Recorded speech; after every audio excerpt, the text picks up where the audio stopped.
Hello, and if you stayed with me this far, we are on the final installment in the Ugliest franchise. Yes, that's right. And this is the final girl who will put the pieces together for you in extras. Her name is Aya Fuse.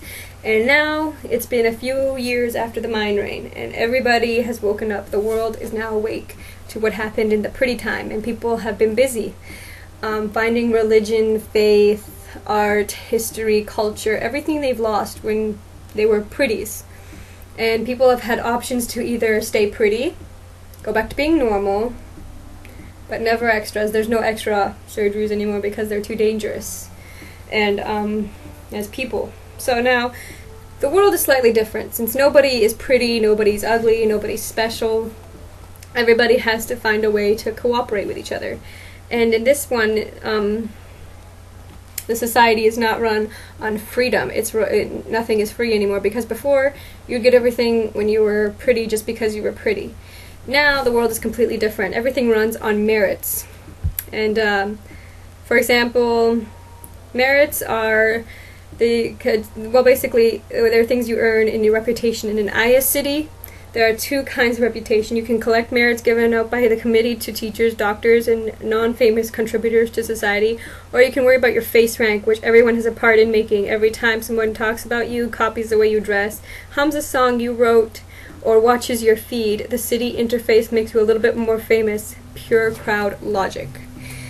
So basically, that's what face rank is.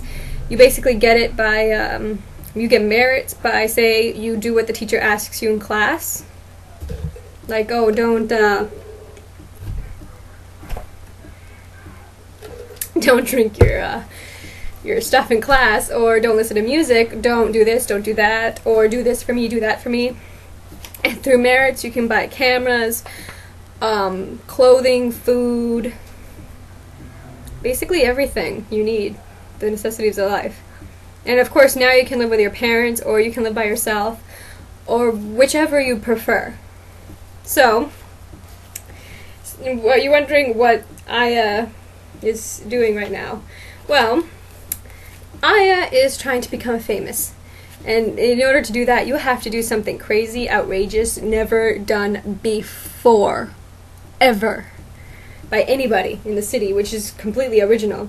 So, she finally, she sneaks into a famous person party, and in this world, you can become famous even through the craziest kinds of things. Like, there is a group called Radical Honesty.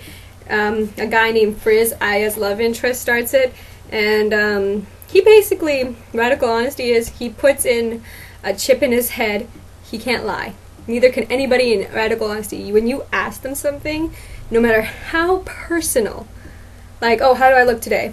They'll have to be honest and say, oh, you look beautiful. Or if you look really bad, you look really ugly today. They have to be incredibly honest.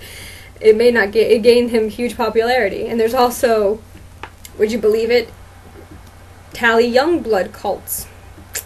Yeah, the importance and fame of Tally, they live by what she lived, and they do what she does. Like, say that she wore a certain outfit when she was an ugly, that outfit would go for a lot of merits. And there's also Asian cliques, manga heads. Now, if you're ever wondering what manga is, it's a form of Japanese. Japanese, or it's just a Asian pop culture thing, and everybody, it's cartoons, it's a graphic novel. It's not a cartoon, it's a graphic novel where everything is illustrated. And people, manga heads per se, get themselves animated, which means they get the really huge lips. Like really fish lips, gigantic, that cover half their face. And they get these huge eyes. Not pretty eyes, which are undoubtedly pretty huge, but like huge eyes. They're the creepiest clicks ever. Some of them even look like, I think, fish. Or they get themselves to look like something else. It's a really weird one.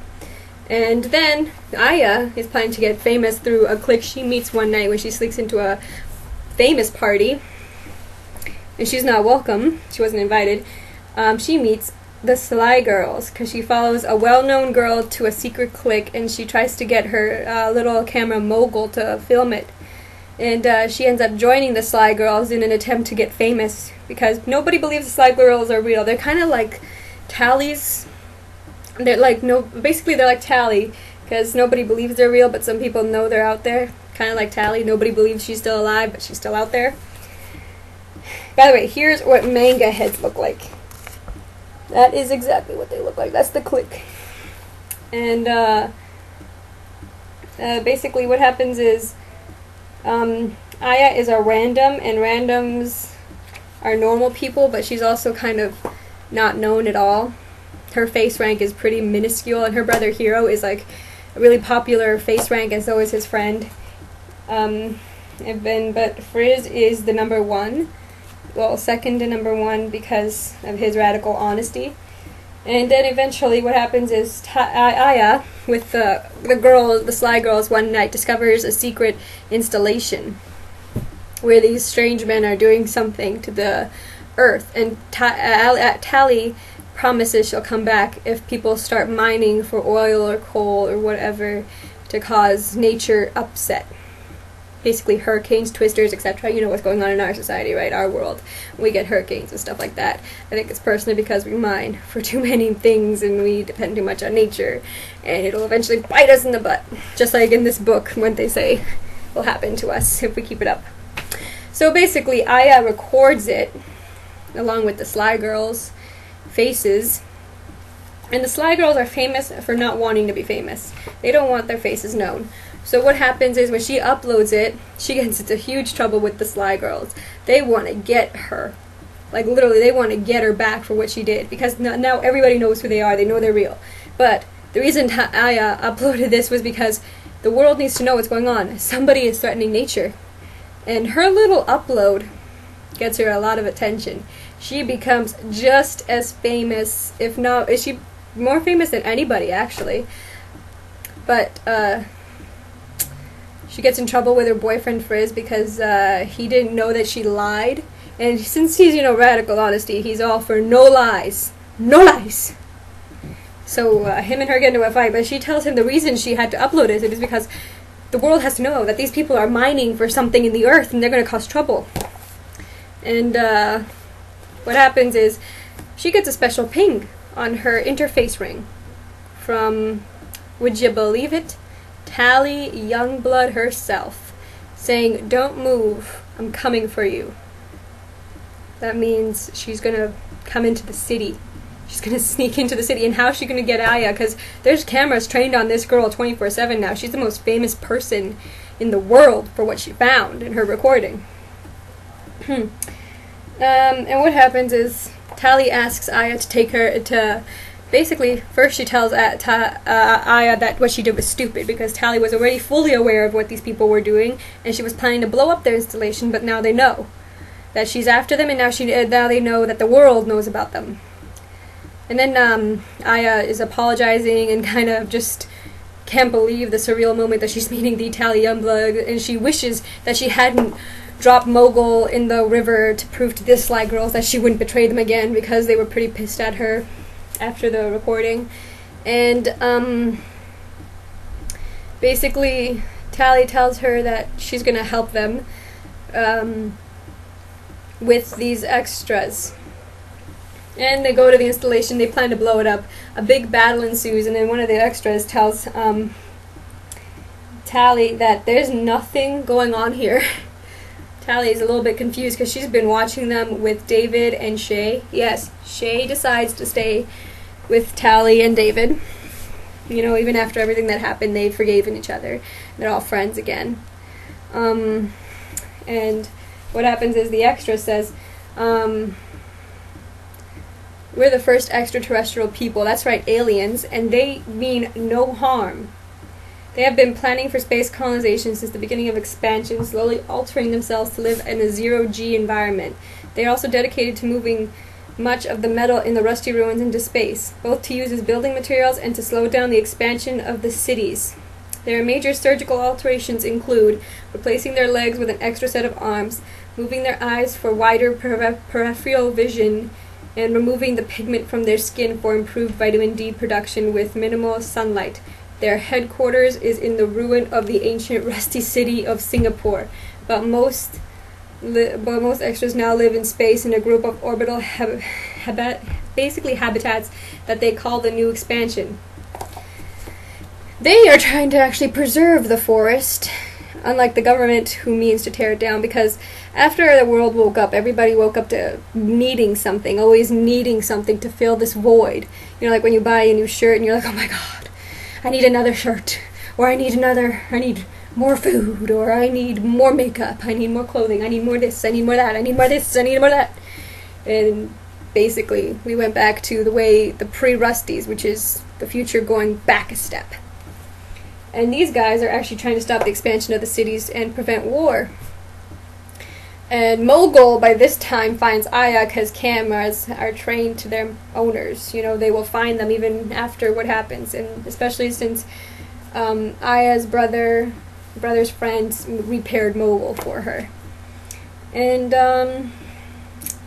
pretty much Aya and Tally and David and Shay are kind of taken aback. And the extras let Aya record the whole thing. She posts it up on the web, and the government gets the message, and Tally also lets Aya record her, and she tells the government that if they keep up the expansion that they're trying to do, that she will wage war on the new world by herself with her friend Shay and David. And that let's see this. Tally's skin is virtually impenetrable. She has shark-like teeth. She's just scary to look at. She has diamond-tipped bones. Her bones are, and she's got she's superhuman, with superhuman intelligence. So I don't think you'd want her as an enemy. And pretty much the extras finish their expansion, and the world is now, following Tally after everything that happens with the extras, because the governments even think that they should wage war, but Tally says no, and then everything just everybody's now at peace, and the extras help out the government into collecting natural minerals without hurting the environment. And then after that, Aya and Frizz get back together because she promises never to lie, and he finally figures out that radical honesty was kind of a stupid notion because he has no vacuum and doesn't realize that sometimes a lie can be good or bad. And they end up dating.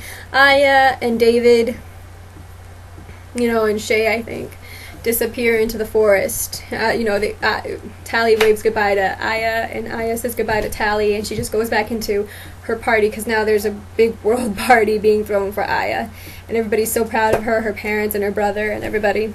So that's pretty much the end of Extras.